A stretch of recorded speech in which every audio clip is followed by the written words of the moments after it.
Kumusta mga master? Muli po tayo nagbabalik dito sa ating munting channel. Welcome po ulit kayo dito. At samahan nyo ako sa panibagong adventure na naman na aming ginawa. Dayo tayo kasama ang buong tropa ng Ratsada Master. Medyo malayo-layo ang spot na pinupuntahan namin. So yan guys, samahan nyo ako at panoorin. Maraming salamat. Let's go!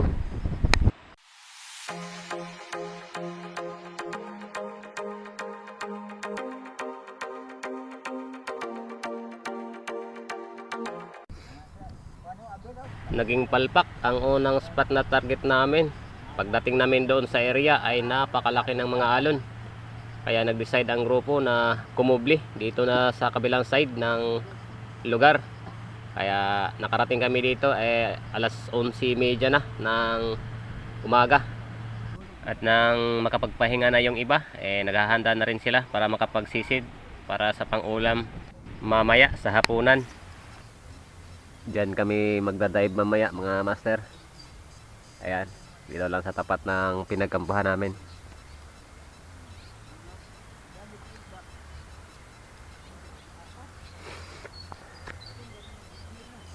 Ito yung mga tropa kumakain, tapos magpahinga at maya maya ng konti dive na.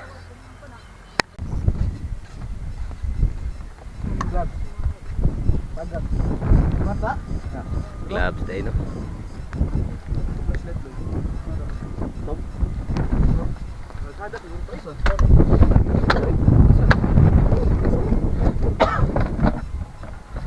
At nang matapos ng paghanda, naglalakad kami ng konti at doon kami magsisimulang magsisid papunta dito sa pinagkampuhan namin. So andito na tayo, nakarating na tayo sa starting point namin, kaya simulan na agad ang sisiran. Let's go!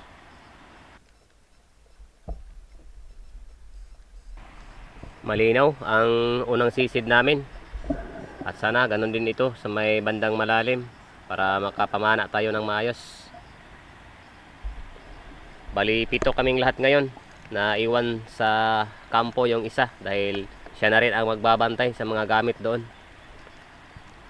So dito meron tayong nasilip na parang hito. Yun, sapol. Ito yung isda na sa unang tingin mo parang hito talaga, pero wala na itong tinik. At saka mayroon itong kaliskis, kaya naiba ito sa hito. Yung itsura nga lang niya yung kapareho.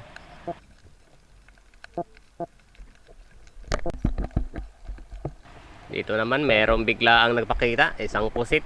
Kaya pinana ko muna bago ko nakaon ng camera. Ayan, sinicure ko muna itong panain dahil sayang naman, malaki na. Nasa mga 400 grams na ito. Sayang naman makawala.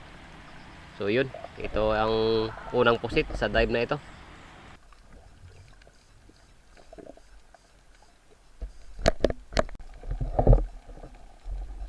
At ang sumunod naman nagpakita itong salmonitis or timbungan. Sapul. Yun nga lang, medyo masama yung tunog nung pagkatama ng shop natin. Ayun, nakatanggal pa nga. Pero nang balikan natin yan, dinakot na lang natin dahil nanghihina na at masama na rin ang tama. At ito pa, isang manipis ulit. Andito pala tayo sa may parting buhanginan, kaya ito kadalasang mga isda ang mapapana dito.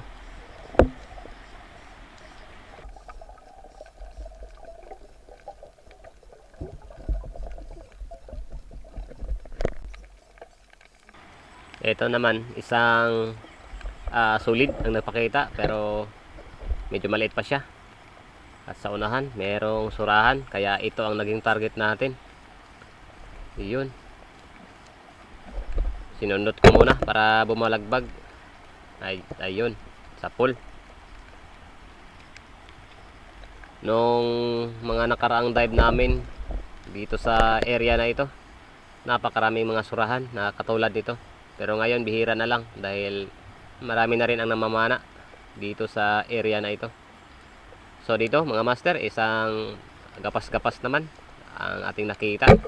Ganun pa rin ang ginawa natin, sinundot dahil nakasandal kasi sa bato. Mahirap na, mapurol yung shaft natin pag tumama sa bato.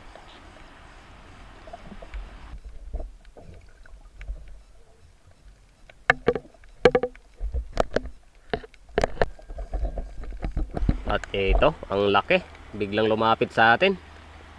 Doon pala ito galing sa kasamahan nating isa. Kaso nga lang, na makita niya ito, meron namang katabing malaking timbungan. Kaya yun ang inuna niya. Kaya ito ay napunta sa atin. Ayun, napakalaking tabugok. At parang nakakatakot na rin ang kanyang itsura. Ang mga ganitong klaseng mga tabugok, mga master, dito lang talaga banda makikita sa pinakadulo ng lugar or mapa ng Pilipinas sa Gobernador Generoso.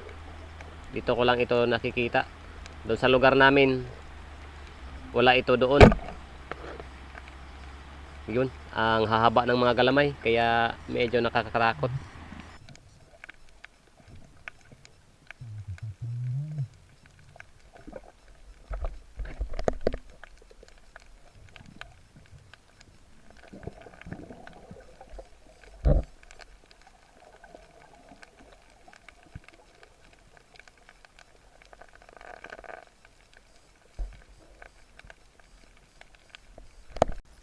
At dito mga master, biglang sumisid sa ating tabi, si Ratsada Master. Ayun, meron siyang napana na isang malaking ipos-ipos. Yun oh, swerte. Sana makakita din tayo ng ganun klase or ganun kalaking isda. Ito, isang timbungan pa.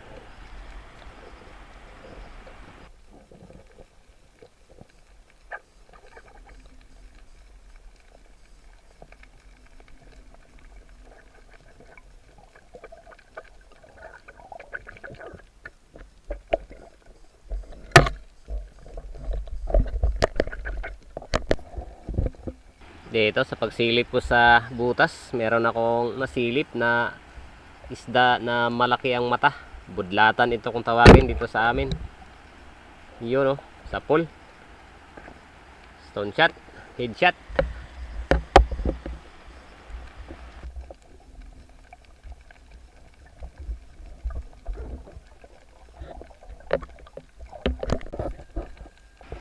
Dito naman sa dive na ito mga master, lapu-lapu sana yung aking nakita at sinundan ko dahil dito siya pumasok. Ngunit nang sisirin ko na at hanapin, wala ito doon sa ilalim. Iwan ko lang kung saan napunta ang isdang iyon. Bigla na lang nawala.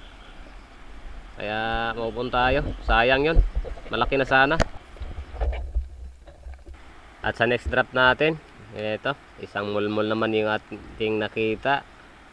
Yun oh. Ang ganda ng kulay at ang ganda ng kanyang pagkatago. Kaso nga lang, kitang kita talaga ito basta dito na area dahil maputi ang mga bato dito. Yun, at ito pa, isang mulmul pa ulit. Akala ko isang ipos-ipos dahil magkasing kulay lang ito ng isdang ipos-ipos. Mulmul din pala. So yan, again mga master, maraming salamat sa inyong pagsubaybay lagi sa ating mga video at adventure. Yun, maraming salamat. At saka sa mga bagong subscriber natin, ingat-ingat po tayong lahat. Ito, isang timbungan ulit ang nagpakita at napana. Kaso nga lang, ayun, medyo hindi maganda yung kanyang tama. Kaya ayun, nakawala. Sayang, malaki na sana yun. So bali yun ang panghuling isda na nakita natin. At yun na rin ang panghuling dive sa gabing ito. At tandahan na akong tumabi at ahon na rin dahil ako na lang isa ang naiwan. Yung iba ay umahon na at naglakad na pabalik doon sa kampo. So again, maraming salamat sa inyong lahat. At sana subaybayan nyo ako sa muli pang adventure na ating gagawin. Hanggang dito lang muna itong video natin. Maraming salamat. Hanggang sa muli. Paalam!